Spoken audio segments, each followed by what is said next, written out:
Merhaba arkadaşlar, örgü kanalıma hoş geldiniz. Minik kız çocuklarımız için hem kolay hem de güzel, cep detaylı bir tığ işi yelek yaptım. Bugün bu yelek anlatımını sizlerle paylaşmak istiyorum. Bakın cepleriyle çok güzel oldu. Yelek örgüsüne yakadan zincir yaparak başlıyoruz. Ben bugün bu yelek anlatımını 6 aylık bebek ölçüsüne göre yapıyorum. Ama siz bu yeleği yeni doğan bebek için yapabilirsiniz. 1, 2, 3, 4, 5 her yaş çocuklarınız için yaparak kullanabilirsiniz. Yetişkinler için de uygun bir model. 0-1 yaş arası çocuklar için bu başlama zincirini benimle aynı sayıda başlayabilirsiniz. Yeni doğan bebek için yapmak istiyorsanız bu arttırma sırasını benim yaptığımdan 2 sıra önce bitirirseniz, 7. sırada bitirirseniz yeni doğan bebek için olur. 8 sıra yaparsanız 3 aylık bebek için olur arkadaşlar. 1 sıra fazla 10 sıra olarak da arttırma yaparsanız 1-2 yaş arası çocuklarınız için olur. Daha büyük çocuklar için yapmak istiyorsanız bu yaka başlama zincir sayısını 8, 10, 12, 16 zincir fazla yaparak istediğiniz kadar büyütebilirsiniz. Yakadan 3 tane düğme yaptım. Bakın bu şekilde bebeğe giydirip çıkarması kolay. Tercihinize göre siz bunu 4-5 düğmeli olarak kullanabilirsiniz. 3 düğme iliği yaptım. Karşısına düğmelerini diktim. Açık olarak görelim. Bakın bu şekilde. Yelek örgüsünde iplik olarak pembe renk iplik kullandım ben. Kullandığım iplik üzerinde 100 gram iplikte 330 metre var. Bunda bir yumak iplik kullandım arkadaşlar. Diğer renkli iplikler çok az miktarda kullandım. Bakın cep örgüsünde bu yeşil ipliği kullandım. Pembe renk iplik olarak da çok az miktarda kullandım. Ben bu renkler ile yaptım. Siz bu yelek örgüsünü İstediğiniz marka iplik ve renkleri kullanarak yapabilirsiniz. Cep örgüsünün burada da krem renkli iplik kullandım.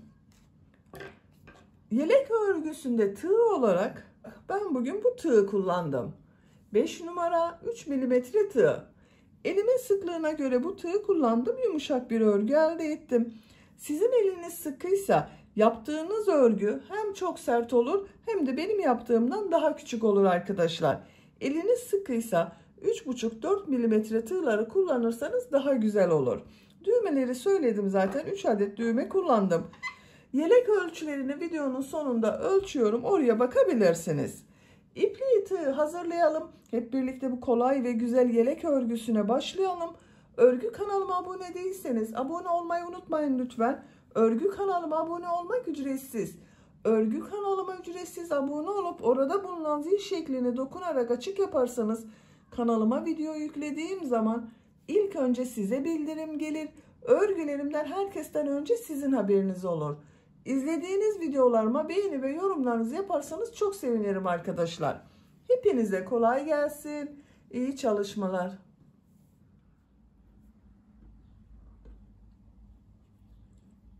Örgüye yakadan zincir yaparak başlıyorum. İlk ilmeği ben bu şekilde yapıyorum.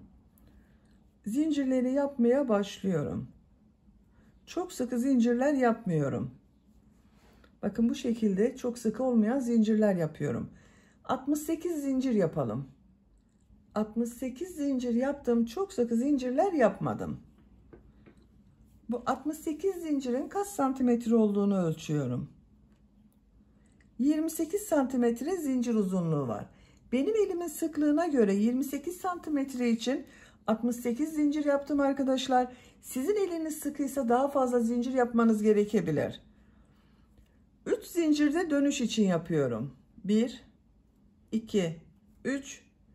Tığ üzerine iplik alıyorum. 3 ilmek atlıyorum. 1, 2, 3. 4. ilmeğe trabzan yapıyorum. 10 trabzan yapıyorum. Bu 3 ilmek atlayarak yaptığımda bir trabzan. Bakın bu 1, 2, 3, 4, 5, 6, 7,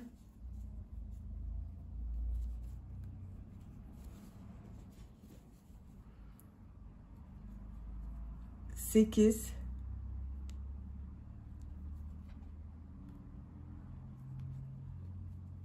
9, 10. 2, 4, 6, 8, 10 trabzan yaptım. Arttırma yeri için 2 zincir yapıyorum. Bu ilmeğe kol bölümü için trabzan yapıyorum. 14 trabzan yapıyorum arkadaşlar.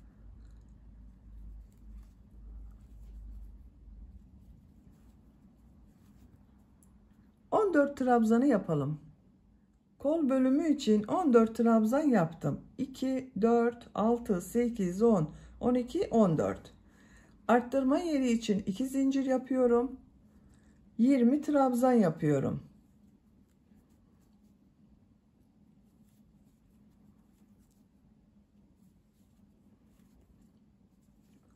Siz buraya kaç trabzan yaptıysanız buraya yaptığımız trabzanın 2 katı olacak. Ben buraya 10 trabzan yaptım. Buraya 20 trabzan yapıyorum. 20 trabzanı tamamlayalım. 20 trabzan yaptım. Bakın görüntüsü bu şekilde oldu. Arttırma yeri için 2 zincir yapıyorum. Kol bölümündeyim arkadaşlar. Bu kol için 14 trabzan yaptım. Buraya da 14 trabzan yapıyorum.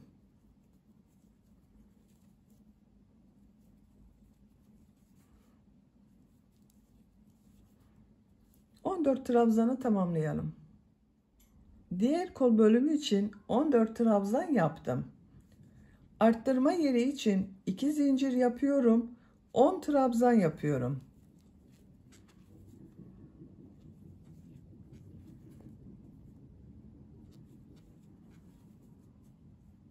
Sıra sonuna kadar devam edelim. 10 trabzanı yaptım. Bu sırada yaka ayrımlarını yaptık. Sıra başında ve sıra sonunda 10 trabzan yaptım. Kol bölümleri için 14 trabzan yaptım. Buraya da bunların ikisi toplamı olan 20 trabzan yaptım. İkinci sıradayım. Bir zincir yapıyorum. Örgüyü çeviriyorum. İlk ilmek üzerine trabzan yapıyorum. Diğer ilmeklere trabzan yaparak devam ediyorum. 10 trabzan yapıyoruz. Bu arttırma zincirine kadar devam edelim. Arttırma zincirine kadar 10 trabzan yaptım. Bu arttırma zinciri üzerine 2 trabzan, 2 zincir, 2 trabzan yapıyorum.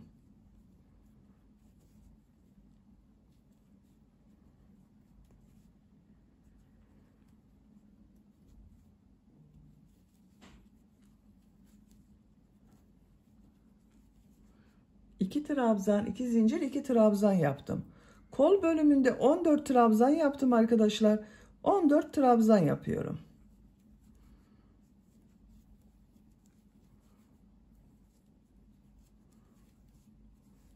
Arttırma zincirine kadar devam edelim. Bu arttırma zincirine kadar trabzanlar yaptım. Bu 2 zincir üzerine 2 trabzan, 2 zincir, 2 trabzan yapıyorum. Arttırmaları 2 trabzan, 2 zincir, 2 trabzan şeklinde yapıyoruz. 2 trabzan, 2 zincir, 2 trabzan yaptım. Diğer ilmeklere trabzan yaparak devam ediyorum. 20 trabzan yaptım, 20 trabzan yapıyoruz.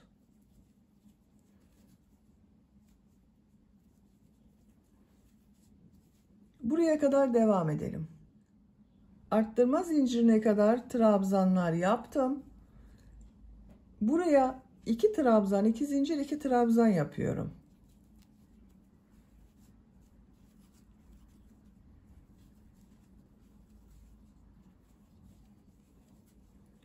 Kol için 14 trabzan yapıyorum. Buraya kadar devam edelim. Buraya kadar trabzan yaptım. Arttırma yerine 2 trabzan, 2 zincir, 2 trabzan yapıyorum.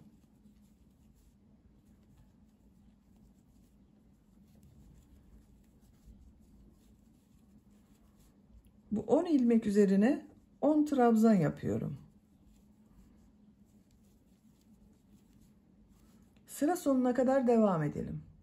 Sıra sonuna kadar tamamladım. Sıra sonunda bakın bir alt sırada 3 ilmek atlayarak yaptığım bir trabzan var. Bunun 3. ilmeğe tığ takıyorum. Trabzan yapıyorum. Buraya da 10 trabzan yaptım arttırmadan sonra. Bir zincir yapıyorum. Örgüyü çeviriyorum. Bu sırada yine arttırma yapacağız. Bu arttırma yerlerinde bir trabzan, 2 zincir, bir trabzan şeklinde arttırma yapacağız. İlk ilmeğe trabzan yapıyorum. Diğer ilmeklere trabzan yaparak devam ediyorum. Buraya kadar devam edelim. Arttırma yapacağım yere kadar trabzanları yaptım. Arttırma zincirinin üzerine bir trabzan, 2 zincir, bir trabzan yapıyorum.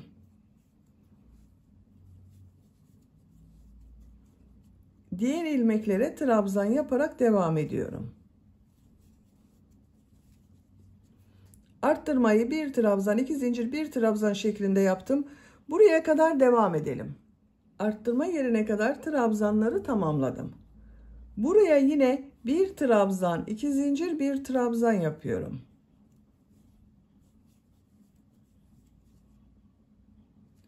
Diğer ilmeklere birer defa trabzan yapıyorum. Buraya kadar devam edelim. Bu arttırma yerinde ve bu arttırma yerinde yine bir trabzan, 2 zincir, bir trabzan yapalım. Diğer ilmeklere birer defa trabzan yapalım. Sıra sonuna kadar tamamlayalım. Sıra sonuna kadar tamamladım. Bu sırada bakın bu arttırma yerlerinde bir trabzan, 2 zincir, bir trabzan yaptım. 4. sıradayım. Bir zincir yapıyorum. Örgüyü çeviriyorum. Bu sırada arttırmaları 2 trabzan, 2 zincir, 2 trabzan şeklinde yapıyoruz. İlk ilmek üzerine trabzan yapıyorum. Diğer ilmeklere trabzan yaparak devam ediyorum. Arttırma yerine kadar devam edelim. Arttırma yapacağım yere kadar trabzanları yaptım.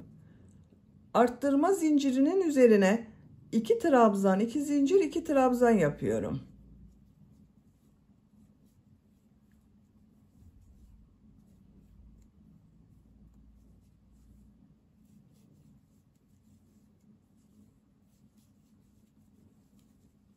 İki trabzan, 2 zincir, 2 trabzan yaptım. Diğer ilmeklere birer defa trabzan yapıyorum. Buraya kadar devam edelim. Arttırma yapacağım yere kadar trabzanları yaptım. Buraya 2 trabzan, 2 zincir, 2 trabzan yapıyorum.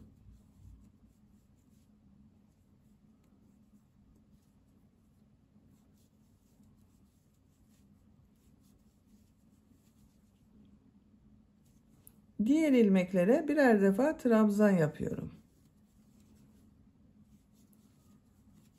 Bakın bu sırada arttırmaları 2 trabzan, 2 zincir, 2 trabzan şeklinde yapıyoruz.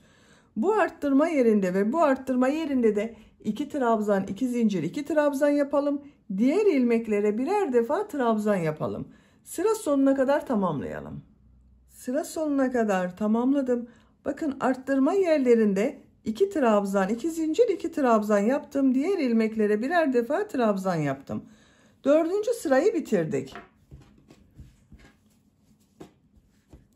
Yakanın görüntüsü bu şekilde oldu.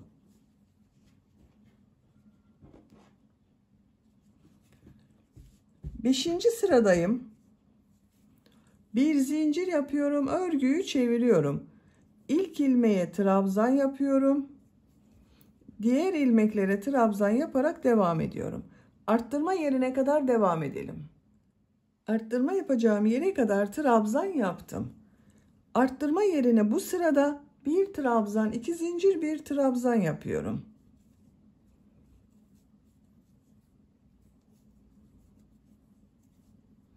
Diğer ilmeklere trabzan yaparak devam ediyorum.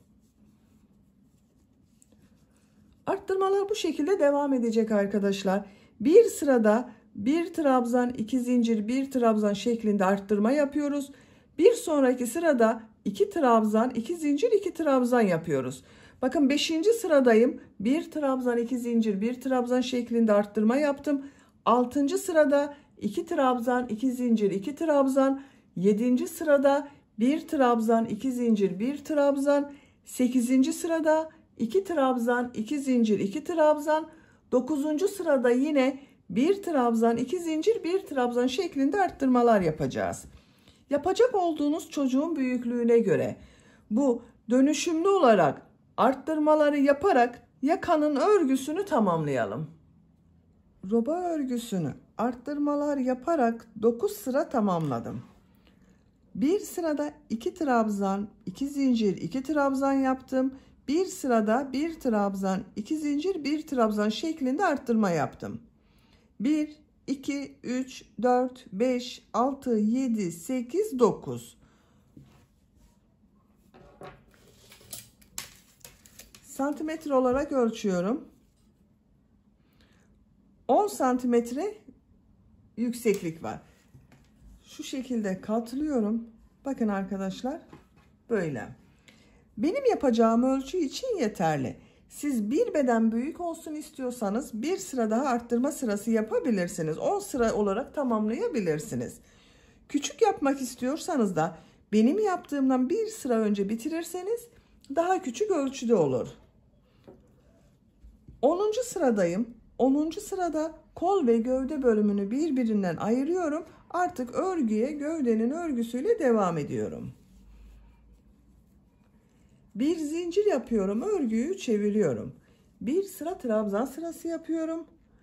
İlk ilmek üzerine trabzan yapıyorum. Diğer ilmeklere trabzan yaparak devam ediyorum.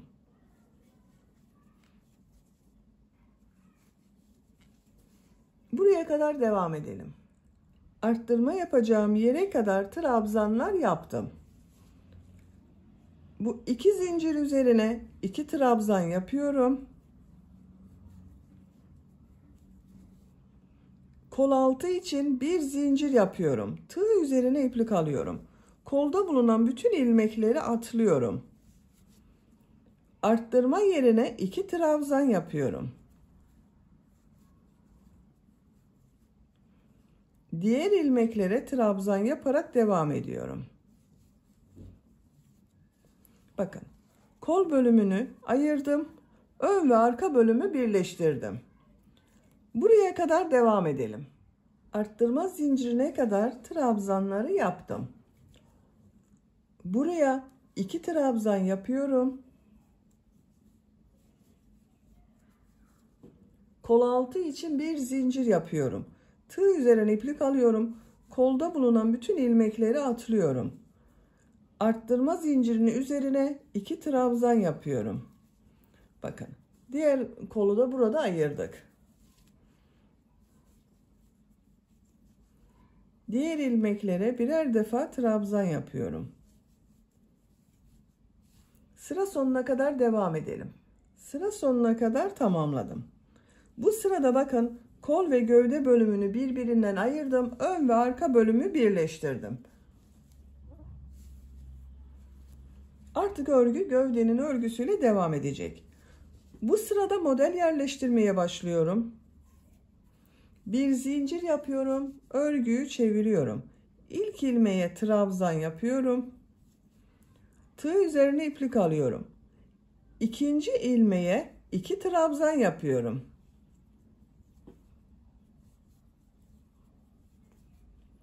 Tığ üzerine iplik alıyorum. Bir ilmek atlıyorum. İkinci ilmeğe 2 trabzan yapıyorum.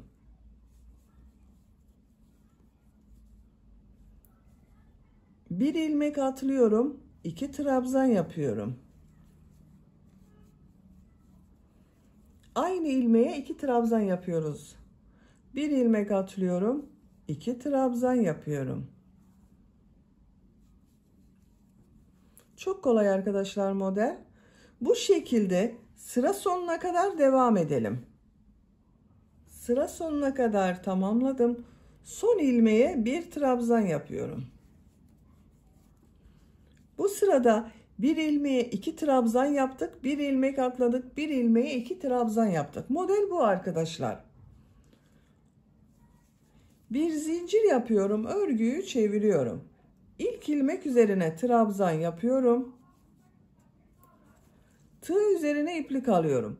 Bu sırada bu iki trabzan ortasına, bakın model yaptığımız iki trabzan var. Bunun ortasına iki trabzan yapıyorum.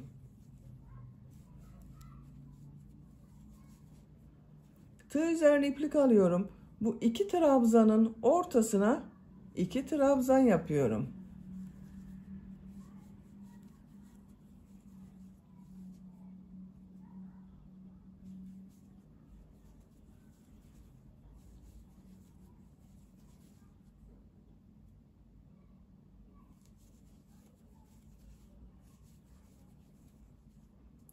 Sıra sonuna kadar devam edelim.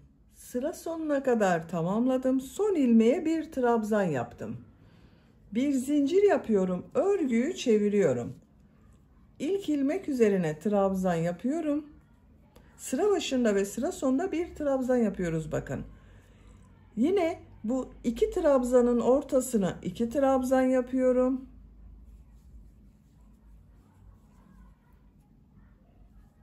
Model gördüğünüz gibi çok kolay.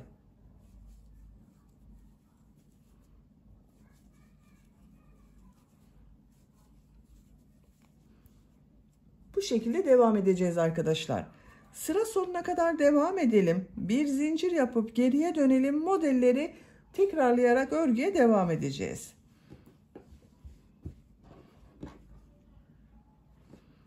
Yapacak olduğunuz çocuğun büyüklüğüne ve tercihinize göre bu model sırasını istediğiniz kadar tekrarlayarak gövdenin örgüsünü tamamlayalım. Gövde örgüsünü 18 model sırası yaptım. 1, 2, 3, 4, 5, 6, 7, 8, 9, 10, 11, 12, 13, 14, 15, 16, 17, 18. Santimetre olarak ölçüyorum.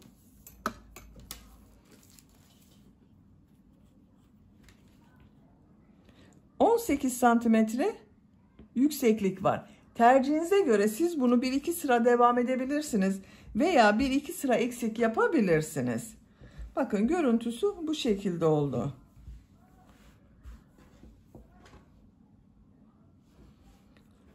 Son sırada bakın ipliği burada kestim. Son sırayı yapıyoruz. Son sırayı koyu pembe renk bir iplik ile yapıyorum ben.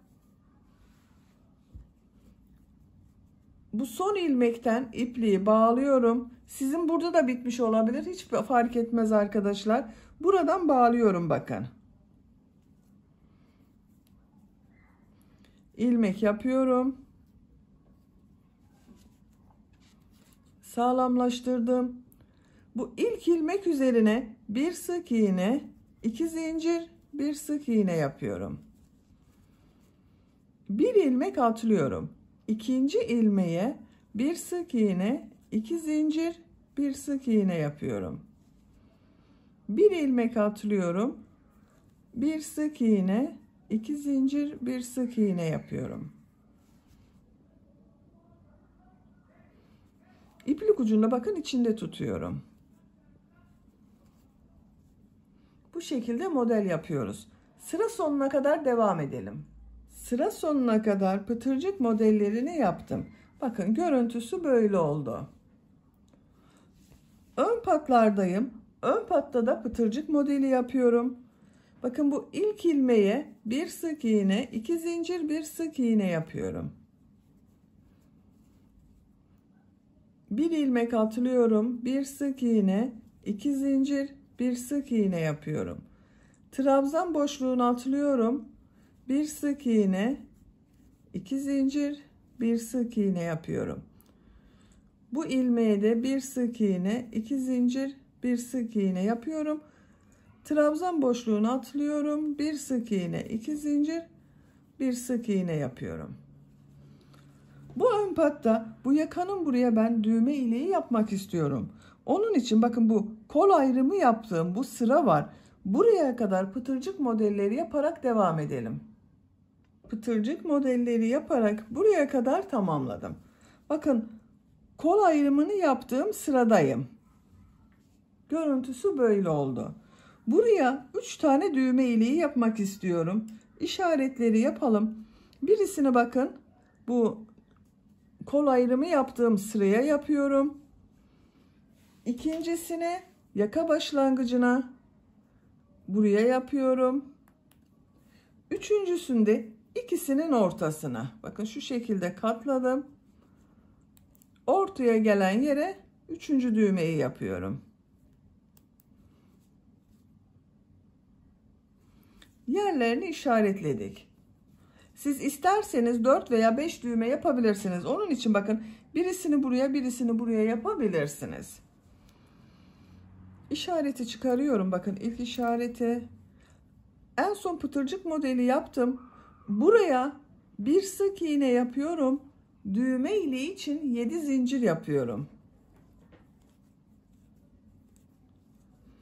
Aynı ilmeğe sık iğne yapıyorum. İlk düğme iliğini yaptım. Bu ilmeğe bir sık iğne, 2 zincir, bir sık iğne yapıyorum. Trabzan boşluğunu atlıyorum. Bir sık iğne, 2 zincir, bir sık iğne yapıyorum. Bir sık iğne, 2 zincir, bir sık iğne yapıyorum. Bakın ikinci düğme iliğinde buraya yapıyorum.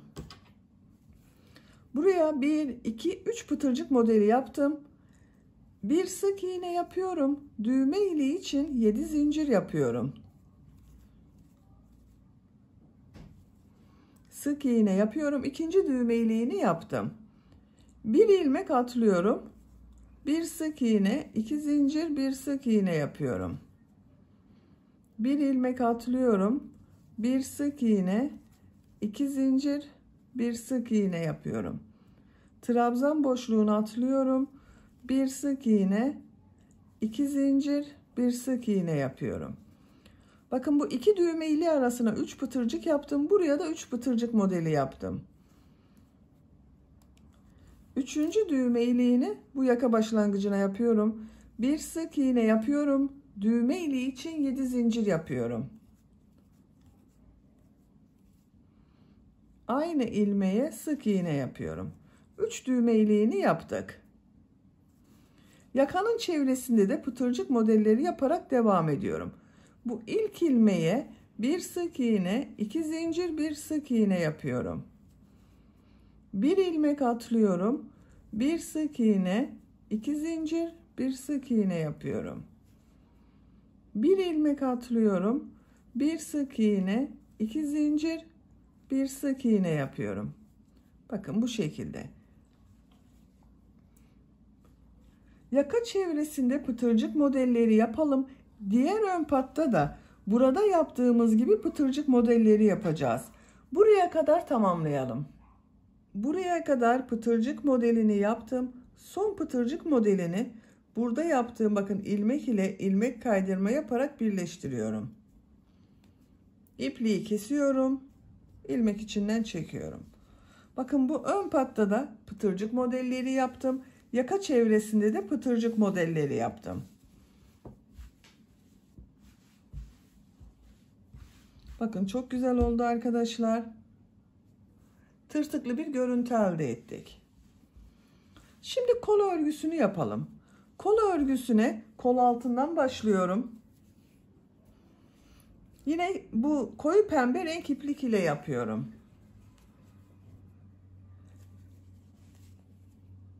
Kol altında yaptığım bu ilmeğe ipliği bağlıyorum.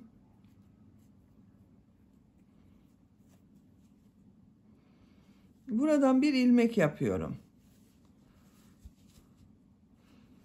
Burada yaptığım gibi pıtırcık modelleri yapıyoruz. Bakın bu trabzan boşluğunu atlıyorum. Bu ilk ilmeğe bir sık iğne, 2 zincir, bir sık iğne yapıyorum. İplik ucunu da içinde tutuyorum. Bir ilmek atlıyorum. Bir sık iğne, 2 zincir, bir sık iğne yapıyorum. Bir ilmek atlıyorum. Bir sık iğne, 2 zincir, bir sık iğne yapıyorum. Bakın bu şekilde modeller yapıyoruz. Sıra sonuna kadar devam edelim. Sıra sonuna kadar pıtırcık modelleri yaptım. Son yaptığım modeli kol altında bulunan bu ilmek ile ilmek kaydırma yaparak birleştiriyorum. İpliği kesiyorum. Ben kestim. İlmek içinden çekiyorum. Bitirdim. Bakın kol örgüsü bu şekilde oldu. Çok güzel oldu. Burada yaptığımız gibi yaptık. Diğer kol örgüsünü de ben tamamladım. Bakın arkadaşlar bu şekilde bu kol örgüsünü başladığımız gibi başlayıp bitirebiliriz.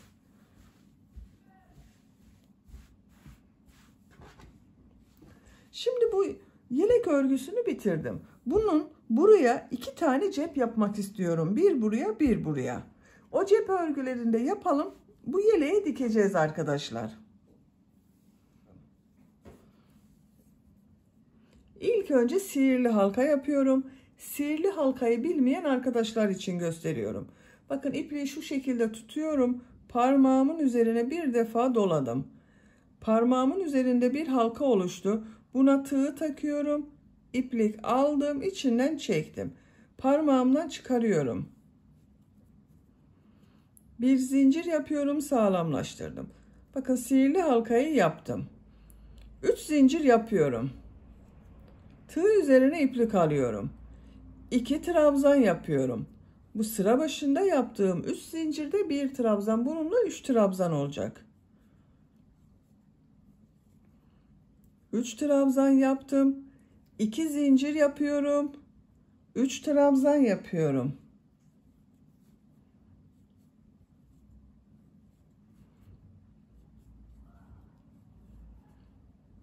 2 zincir yapıyorum. 3 trabzan yapıyorum.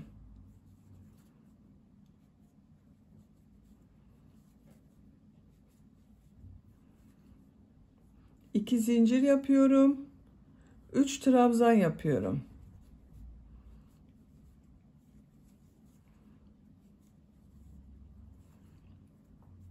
Sihirli halka içine bakın üçlü trabzandan oluşan 1, 2, 3, 4 grup yaptım. 2 zincir yapıyorum. İplik ucunu çekiyorum. Bakın şu şekilde çektim. Boşluk kalmadı. Burada yaptığım 3 zincirin bu 3. zincire tığ takıyorum. İplik ucunu üst bölüme alıyorum. İlmek kaydırma yaparak burayı birleştiriyorum. 1, 2, 3, 4 tane bakın üçlü trabzan oldu. Bu renk ipliği kesiyorum.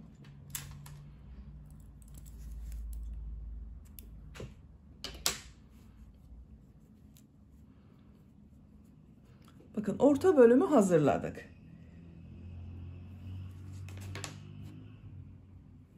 Bu renk iplik ile devam ediyorum. Siz tercihinize göre istediğiniz renk iplikleri kullanabilirsiniz.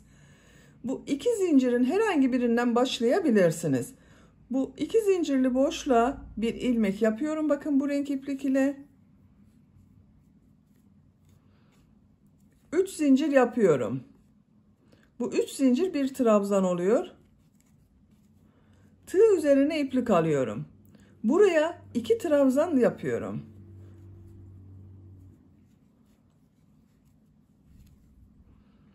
Bakın 3 zincirle birlikte 1, 2, 3 oldu.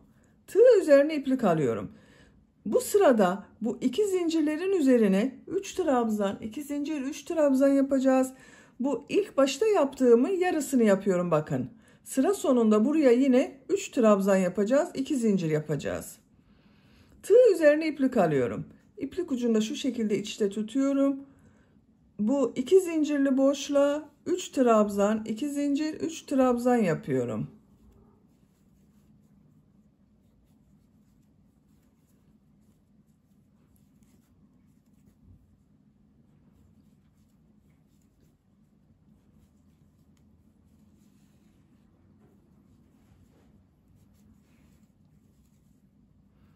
Tığ üzerine iplik alıyorum. Bu 2 zincirli boşluğa 3 trabzan, 2 zincir, 3 trabzan yapıyorum.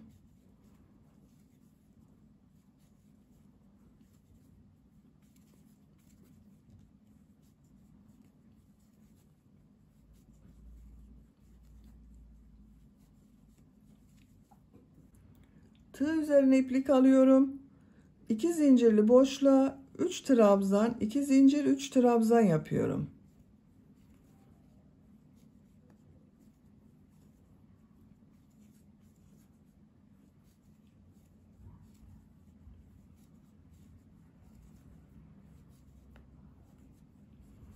3 trabzan, 2 zincir, 3 trabzan yaptım. Tığ üzerine iplik alıyorum. Sıra başında bakın 2 zincir üzerine 3 trabzan yaptım. Aynı boşluğa 3 trabzan yapıyorum.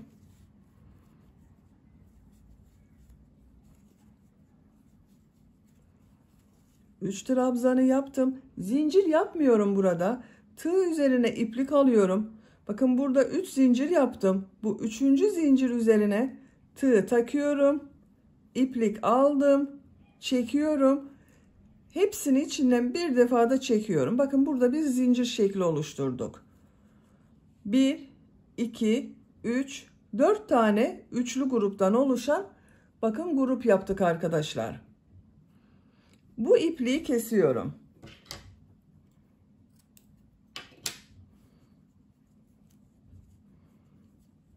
İkinci renk sırasını yaptım. Şimdi üçüncü renk sırasındayım. Bu renk bir iplik kullanıyorum.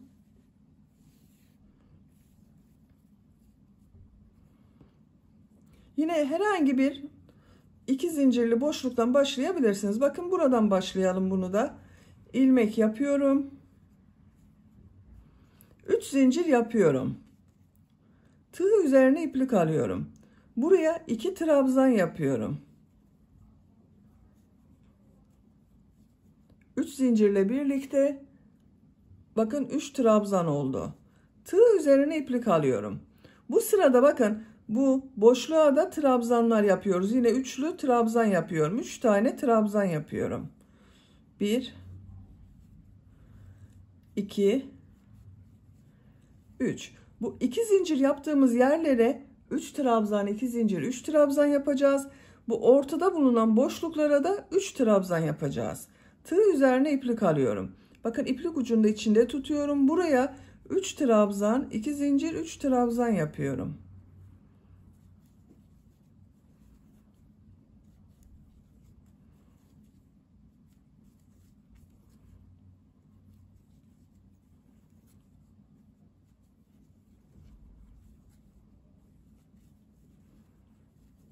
Üç trabzan, 2 zincir, 3 trabzan yaptım. Bu renk ipliğin ucunu kesiyorum. Bakın burada temiz bir görüntü elde ettik. Tığ üzerine iplik alıyorum. Bu bakın 3 trabzanların ortasına 3 trabzan yapıyorum.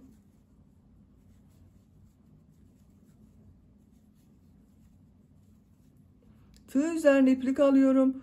Bu 2 zincirli boşluğa 3 trabzan, 2 zincir, 3 trabzan yapıyorum.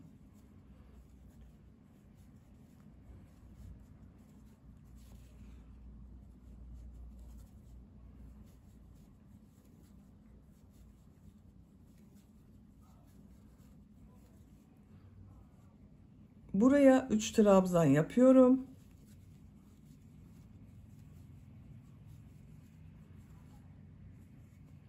İki zincirli boşluğa 3 trabzan, 2 zincir, 3 trabzan yapıyorum.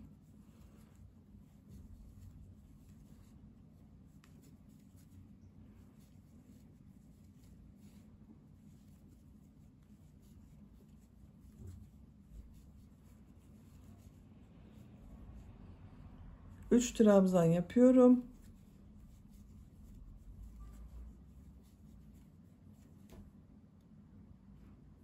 Tığ üzerine iplik alıyorum. İlk başladığım bakın bu üçlü grubun yanına 3 tane trabzan yapıyorum.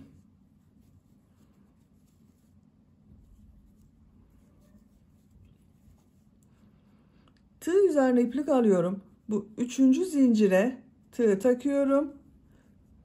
Üçünü birlikte çıkarıyorum bakın ilmeklere. Şu şekilde yaptım. Burada zincirli grubu yaptık. İpliği kesiyorum.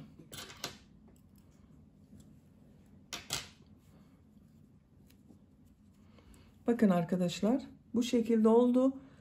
Dördüncü sıradayım. Dördüncü sırada yine krem renkli iplik ile devam ediyorum.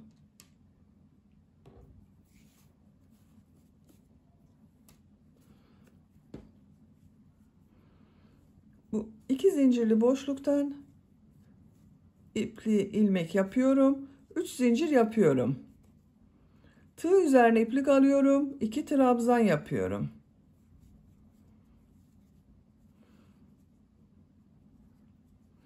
Buraya 3 trabzan yapıyorum.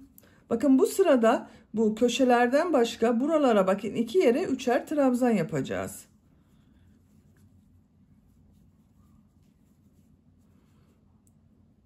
Diğer boşluğa da 3 trabzan yapıyorum.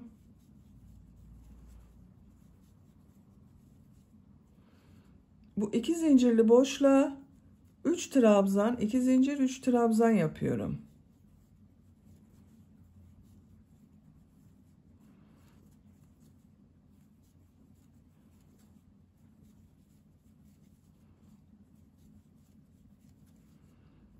Üç trabzan yapıyorum.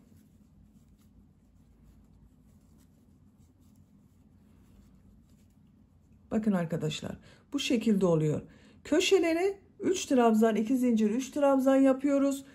Diğer bakın bu yaptığımız boşluklara da 3'er trabzan yapıyoruz.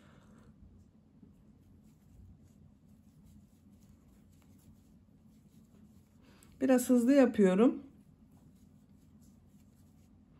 Köşeye bakın 3 trabzan, 2 zincir, 3 trabzan yapıyorum.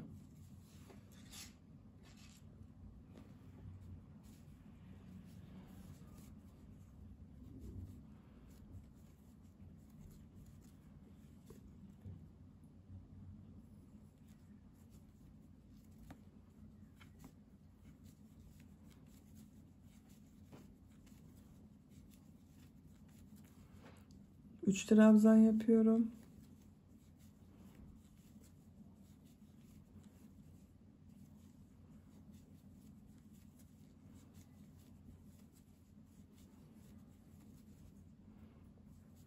Üç trabzan, 2 zincir, 3 trabzan yapıyorum.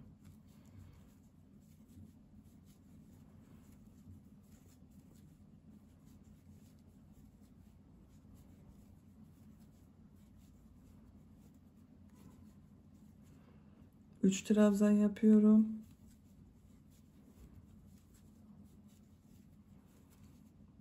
Üç trabzan yapıyorum.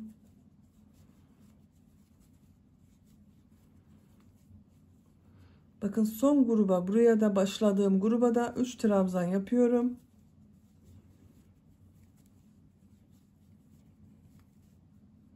Tığ üzerine iplik alıyorum. Üçüncü zincire tığ takıyorum. Yarım trabzan şeklinde yaparak bakın 3 ilmekten çekerek bitiriyorum. İpliği kesmiyorum arkadaşlar. Şimdi bunun çevresinden sık iğneler yapıyorum. Bakın görüntüsü böyle oldu. Sık iğne yapıyorum. İlmekler üzerine sık iğne yapıyorum. Her ilmek üzerine bir sık iğne yapıyorum.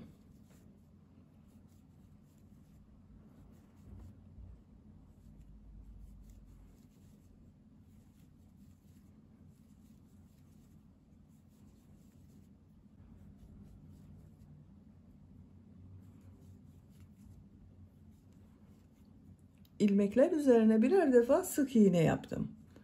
2 zincirli boşluğa 3 sık iğne yapıyorum. 1 2 3. Diğer ilmeklere birer defa sık iğne yapıyorum.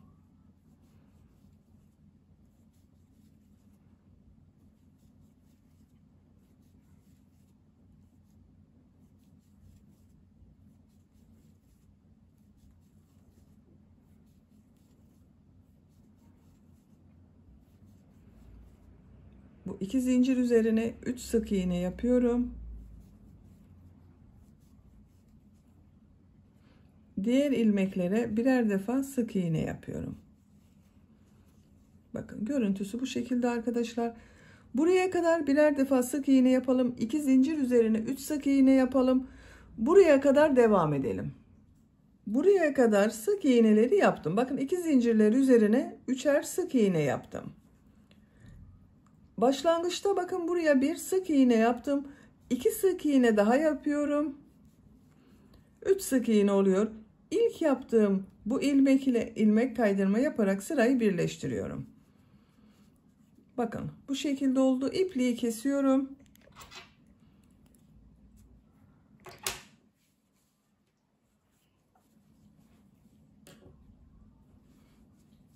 motifin örgüsünü bitirdik. Şimdi bunu cep yapmak için çevresinden pıtırcık modelleri yapıyorum. 3 çevresinden pıtırcık modelleri yapıyorum. Bir tarafını boş bırakıyorum. Bu renk iplik ile pıtırcık modelleri yapıyorum. Siz istediğiniz renkleri kullanabilirsiniz.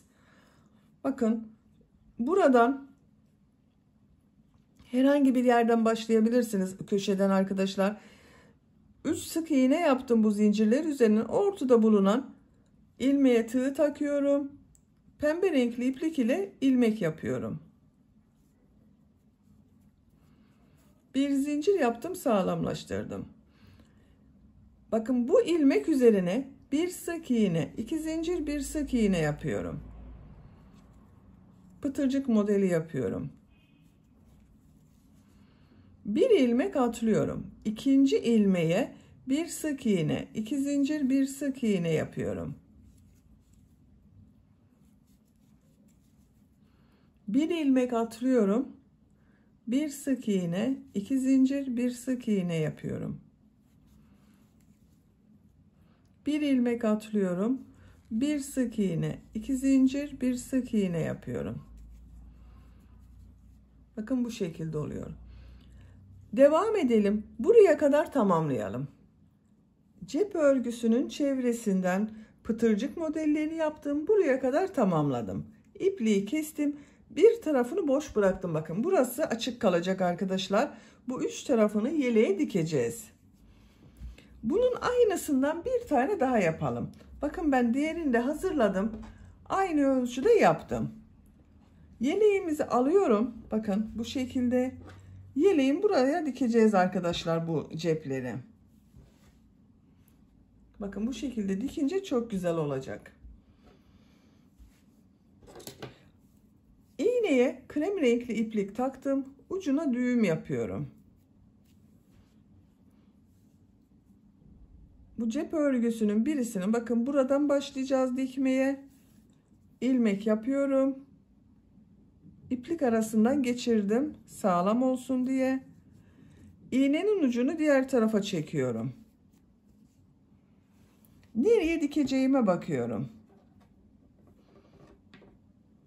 Bakın şu şekilde tutuyorum. 1 2 model burada bırakıyorum. Bakın ön patta 1 2 3 modelde uç bölümde bırakıyorum. Şu şekilde yerleştirdim.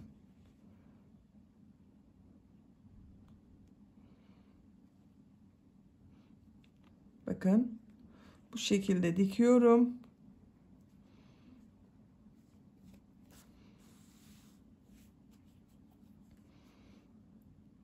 Birleşiyor bakın arkadaşlar. Krem renkli yerden diktiğimiz için iplik belli olmuyor. Bu cep örgüsünü ve bunu yeleğe dikelim, bitirelim. Yeleğin ceplerini diktim. Bakın bu şekilde oldu. Burayı açık bıraktım. Sadece 3 tarafını diktim. Diğer cep örgüsünü de aynı şekilde diktim arkadaşlar. Bakın çok güzel oldu. Yelek örgüsünü bitirdik.